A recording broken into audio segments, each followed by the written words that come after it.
أعوذ بالله من الشيطان الرجيم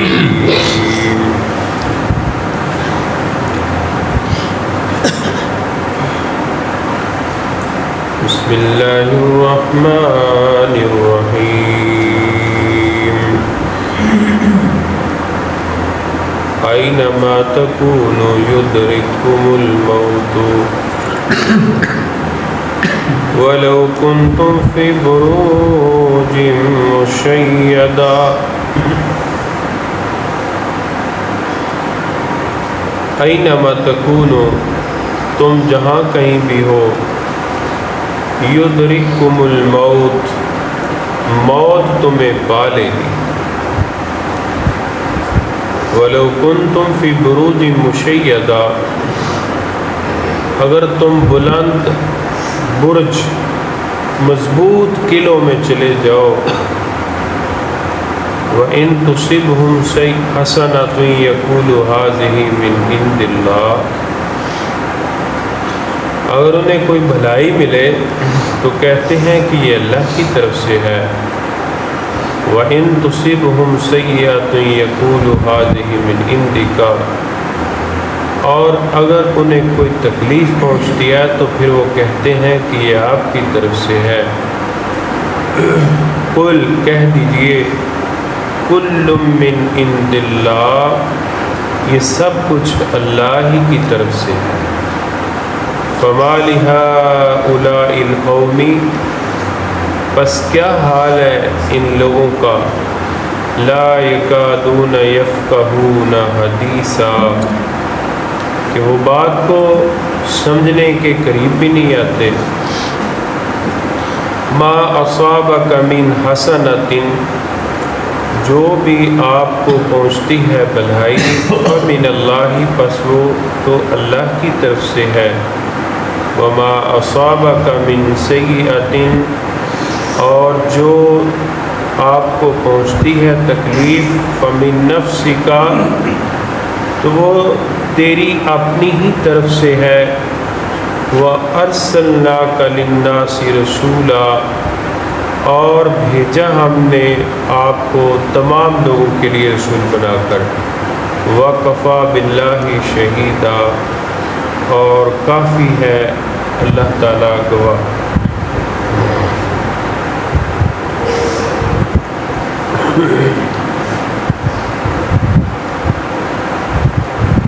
اللہ رب العالمین نے ایسے کمزور مسلمان جو جہاد سے بھاگتے تھے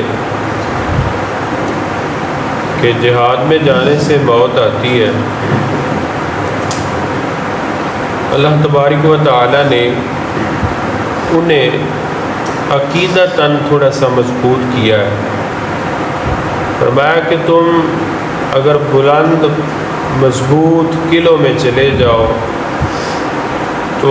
وہاں بھی آپ کو موت آ جائے گی ایسا نہیں ہے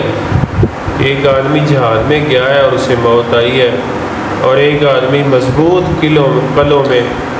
وہ بیٹھا ہے اور اسے موت نہیں آئے گی ایک آدمی مضبوط قلعہ بنا کے بیٹھا ہے تو موت اس کو وہاں بھی آئے گی انسان جہاں بھی ہوتا ہے اسے موت وہاں ہی آ جاتی ہے جب اس کا ٹائم ہوتا ہے تو موت اسے آ جاتی ہے گھر میں کیا انسانوں کو موت نہیں آتی ہے ہر انسان وہ زمین کی تہوں میں چلا جائے اسے وہاں پہ بھی موت آتی ہے یہ پچھلے دنوں میں کاٹ چک کے یہ سٹ چک لگے وہ موگی گاؤں ہے وہاں پہ ایک عورت گھر میں اکیلی رہتی تھی تو 3 دن کے بعد پتہ چلا جب لوگوں کو بدبو آئی ان کے گھر کے باہر سے تو وہ دیوار پھلانگ کر اندر گئے تو عورت مری پڑی تھی 3 دن پہلے اور اس کے کو قریب جا بھی نہیں سکتا تھا اتنی بدبو اور سمیل تو یہ بڑا جسم اس کا پھول گیا تو یہ نہیں انسان اگر گھر میں ہے تو کیا گھر میں موت نہیں ہے یہ آپ کا تصور ہے کہ اگر ہم جہاد میں جائیں گے وہاں پہ موت ہے، تو اللہ تعالیٰ فرماتے ہیں کہ ایک بندہ مضبوط قلعہ بنا کے بیٹھا ہے، بہت اونچا محل بنا کے بیٹھا ہے، موت تو اس کو بھی آ جاتی ہے، ایسا نہیں ہے۔ اور پھر ان منافقین کی ایک یہ صورتحال تھی کہ اگر آپ کو کوئی بھلائی پہنچے تو وہ کہتے ہیں کہ یہ ہمیں اللہ نے عطا کی ہے، بھلائی سے مراد فتح مل جائے، کوئی فائدہ مل جائے، تو کہتے ہیں کہ یہ اللہ تعالیٰ کی طرف سے ہے۔ وَإِن تُصِبْهُمْ سَيِّئَةٌ، اور اگر انہیں کوئی تکلیف پہنچے يَقُولُ هَٰذِهِ مِنْ عِندِكَ، تو یہ کہتے ہیں کہ یہ آپ کی وجہ سے ہمیں تکلیف پہنچی ہے، مطلب مسلمانوں کی طرف وہ منسوب کر دیتے یا نبی مکرم صلی اللہ علیہ وسلم کی طرف منسوب کر دیتے، کہتے کہ یہ آپ کی وجہ سے ہمیں پریشانی دیکھنی پڑی ہے۔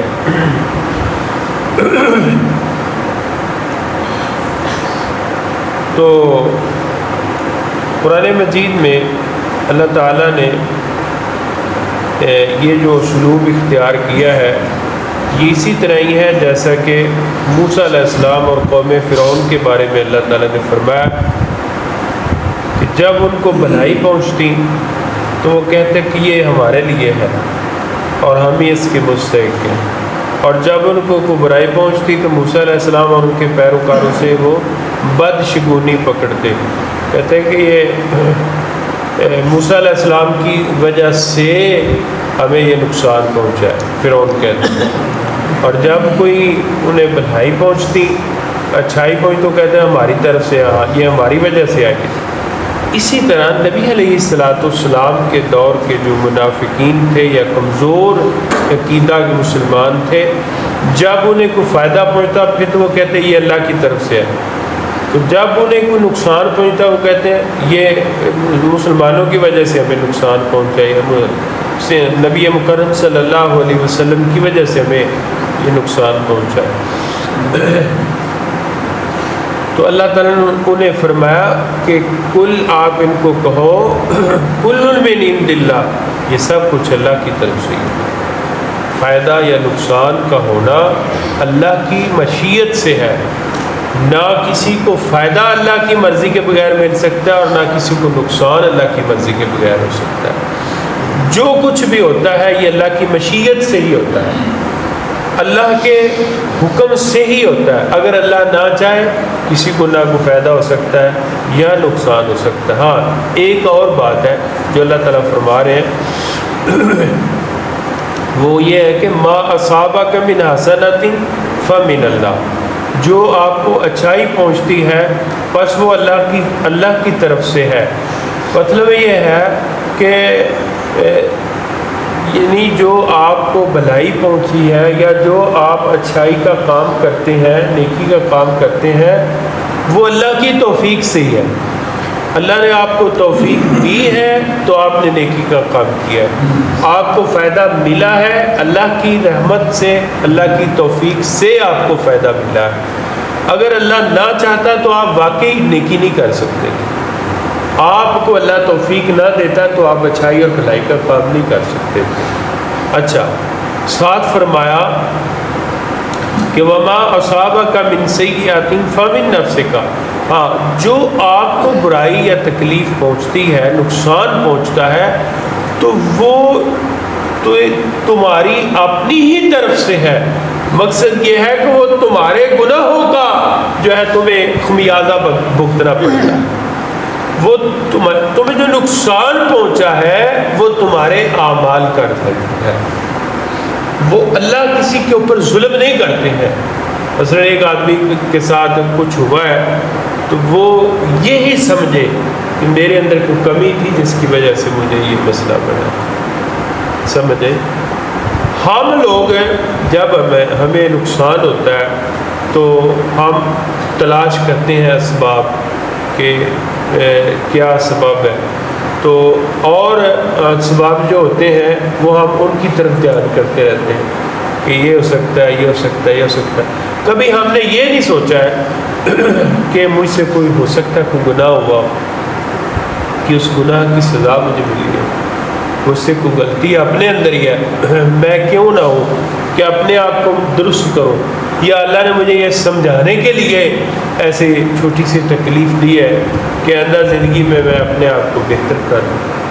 تو حقیقت یہی ہے جو اللہ تبارک و تعالیٰ فرما رہے ہیں کہ ہم جو آپ کو فائدہ پہنچاتے ہیں وہ واقعی اللہ کی آپ کے اوپر عنایات ہوتی ہیں، اللہ کی رحمت ہے جس کی وجہ سے آپ کو اللہ نے یہ فائدہ پہنچایا، اور اگر آپ کو کوئی تکلیف پہنچی ہے تو یہ آپ کے گناہوں کا نتیجہ ہے، یہ آپ کی اپنی ہی غلطی ہے، آپ کی غلطی کی وجہ سے اللہ تبارک و تعالیٰ نے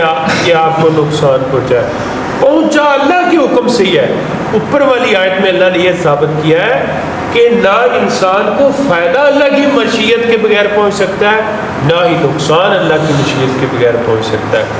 اگلی آیت میں اللہ نے یہ ثابت کیا ہے جو فائدہ پہنچا ہے وہ بھی آپ کو اللہ کے حکم سے پہنچا ہے، اور جو نقصان پہنچا ہے وہ آپ کے گناہوں کی وجہ سے اللہ نے آپ کو پہنچایا۔ مطلب یہ ہے، یہ تھوڑا سا آپ اس کو سمجھیں گے انشاءاللہ آپ کو سمجھ آ جائے گی۔ ایک چیز انسان کام کرتا ہے، اس کام میں انسان کو فائدہ پہنچتا ہے، نفع ہوتا ہے، تو وہ کیا سمجھ لے گا کہ یہ نفع میری وجہ سے ہوا ہے؟ نہیں، اللہ نے انسان کو عقل دی، سمجھ دی، اس نے اپنی عقل اور سمجھ کو استعمال کرتے ہوئے کام کیا، اس میں اس کو فائدہ ہو گیا۔ تو کیا یہ فائدہ اس کی وجہ سے ہوا ہے؟ نہیں، اسے سمجھدار، عقل مند یا علم کی دولت کس نے عطا فرمائی ہے؟ اللہ نے عطا فرمائی ہے۔ تو اللہ تعالیٰ فرماتے ہیں کہ وہ جو آپ کو فائدہ ہوا ہے نا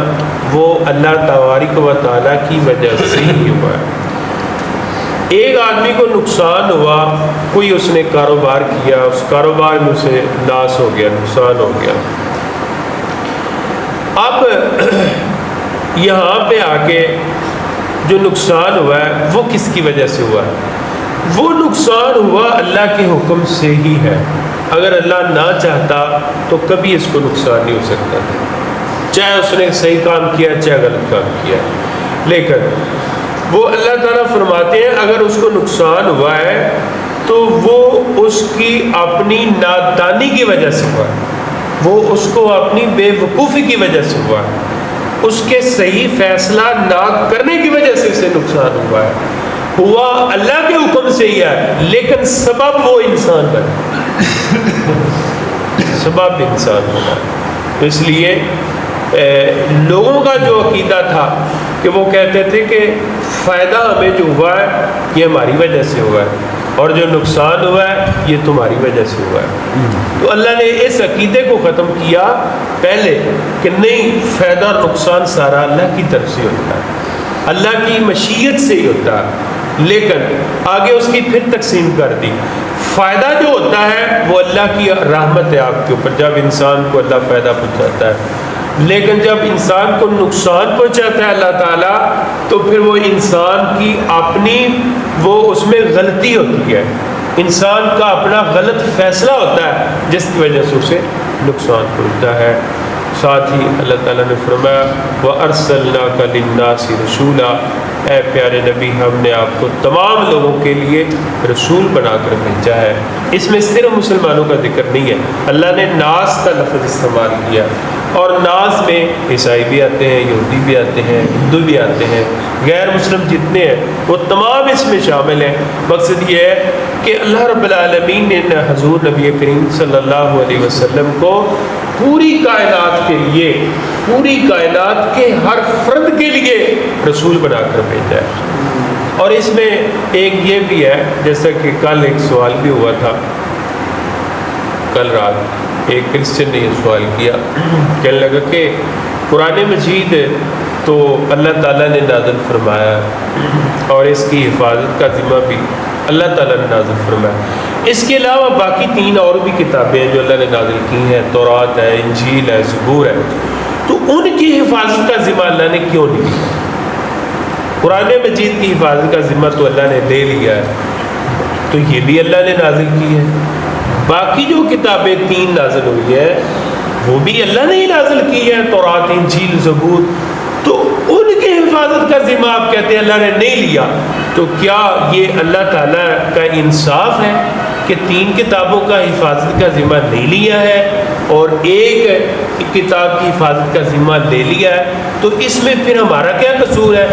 عیسائیوں کو کیا قصور اگر تو انجیل کو بدل دیا گیا ہے؟ آپ کہتے ہیں کہ بائبل انجیل کی ایک بگڑی ہوئی شکل ہے، آپ کہتے ہیں کہ بائبل انجیل کی ایک بگڑی ہوئی شکل ہے، تو اسی طرح اس میں پھر ہمارا تو نہیں قصور ہے؟ اگر اللہ اس کی حفاظت کا بھی ذمہ لیتے انجیل کا بھی تو آج انجیل بھی اسی حالت میں ہوتی، اگر زبور کی حفاظت کا ذمہ اللہ تعالیٰ لیتے تو پھر زبور بھی اپنی اصل شکل میں ہوتی ہی۔ تو اس کا پھر انہوں نے جو جواب دیا ڈاکٹر ذاکر نائک صاحب نے، بڑا کمال کا جواب دیا۔ انہوں نے کہا کہ اللہ تعالیٰ نے جتنے بھی انبیاء بھیجے ہیں نبی مکرم صلی اللہ علیہ وسلم سے پہلے، وہ تمام ایک مخصوص یعنی لمیٹڈ نبی تھے، مطلب ان کی نبوت جو تھی وہ ایک مخصوص ایریا، مخصوص جگہ کے لیے تھی، مخصوص علاقے کے لیے نبوت تھی اور مخصوص ٹائم کے لیے ان کی نبوت تھی۔ مطلب ان کو اللہ تعالیٰ نے قرآن مجید میں کہیں بھی یہ نہیں کہا ہے یا دوسری کتابوں میں کہ ہم آپ کو تمام امت کے لیے رسول بنا کر بھیج رہے ہیں، سوائے آخری نبی حضرت محمد رسول اللہ صلی اللہ علیہ وسلم کو، کہ اللہ تعالیٰ نے ان کو کہا کہ میں نے آپ کو وما ارسلناک الا کافۃ للناس، ہم نے آپ کو تمام لوگوں کے لیے رسول بنا کر بھیجا ہے۔ تو چونکہ ان کو مخصوص ٹائم کے لیے نبی بنایا تھا تو اتنے ٹائم کے لیے یعنی اس میں تبدیلی کی کوئی گنجائش نہ تھی، مطلب بنفس نفیس چونکہ نبی اور رسول موجود تھے اور ان کے پاس تورات اصل تھی جو اللہ کی طرف سے انہیں ملی تھی، یا انجیل اصل تھی، اپنی اصل شکل میں تھی، اس وقت وہ چینج کر ہی نہیں سکتے تھے، تو اس کی حفاظت کا ذمہ بھی اللہ نے نہیں لیا ہے۔ قرآن مجید چونکہ قیامت تک کے لیے ہے کتاب، اور نبی مکرم صلی اللہ علیہ وسلم کی رسالت بھی قیامت تک کے لیے تھی، آپ کی لمیٹڈ نہیں ہے، انلمیٹڈ ہے،